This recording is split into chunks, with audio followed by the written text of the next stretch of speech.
বান্দরবানের লামায় ত্রিপুরা সম্প্রদায়ের ১৭টি বসতঘরে আগুন পরিকল্পিত বলে অভিযোগ করেছেন ক্ষতিগ্রস্তরা।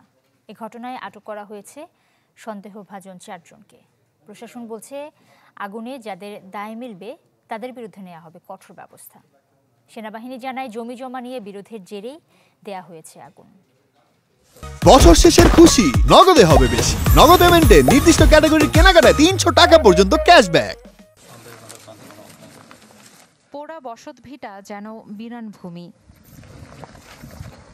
দুর্বৃত্তের দেয়া আগুনে পুড়ে ছাই হয়ে গেছে বান্দরবানের লামা উপজেলার সরই ইউনিয়নের পূর্ব বেতছড়ার ১৭টি বসতঘর।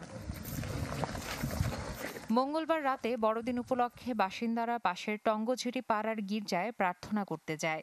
এ সুযোগে দুর্বৃত্তরা আগুন ধরিয়ে দেয় ঘরগুলোতে। অগ্নিকাণ্ডে সহায় সম্বল হারিয়ে এখন নিঃস্ব বাসিন্দারা।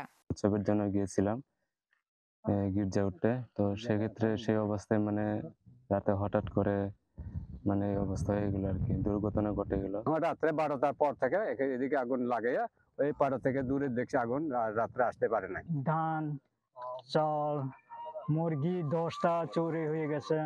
ঘটনাটা কিভাবে হয়েছে আসলে আমরা নিজেও অনুভব করতে পারছি না। যদি বড়দিন ছিল, সব ছিল ওখানে বড়দিন উপলক্ষে, ওখান থেকে ধরা করা থাকা অবস্থায় আগুন দিয়েছে। বৃহস্পতিবার সকালে ঘটনাস্থল পরিদর্শন করেন জেলা প্রশাসক ও পুলিশ সুপার। এই ঘটনায় জড়িতদের কাউকে ছাড় দেওয়া হবে না বলে জানান তারা। আশ্বাস দেন পুনর্বাসনের। পুরনো জমি জমা সংক্রান্ত একটা বিরোধ অথবা একটা সমস্যা ছিল, এটার ফলশ্রুতি হিসেবে ঘটনাটা ঘটেছে। এটা আমরা পুলিশ প্রশাসন এবং জেলা প্রশাসন উভয়ই আমরা এটা শক্তভাবে এটা দেখবো আর কি। আশা করছি এটির মূল কারণ আমরা বের করতে পারবো, তাদেরকে কিভাবে পুনর্বাসন করা যায় এবং কি কোন আঙ্গিকে করা যায় সেটি নিয়ে আমরা কাজ করব। এই ঘটনায় থানায় মামলা করেন ক্ষতিগ্রস্ত একজন। এরপর পুলিশ ৪ জনকে আটক করে। আগুনের ঘটনায় এখন আতঙ্ক বিরাজ করছে ক্ষতিগ্রস্তদের মাঝে। Desk report, channel 24।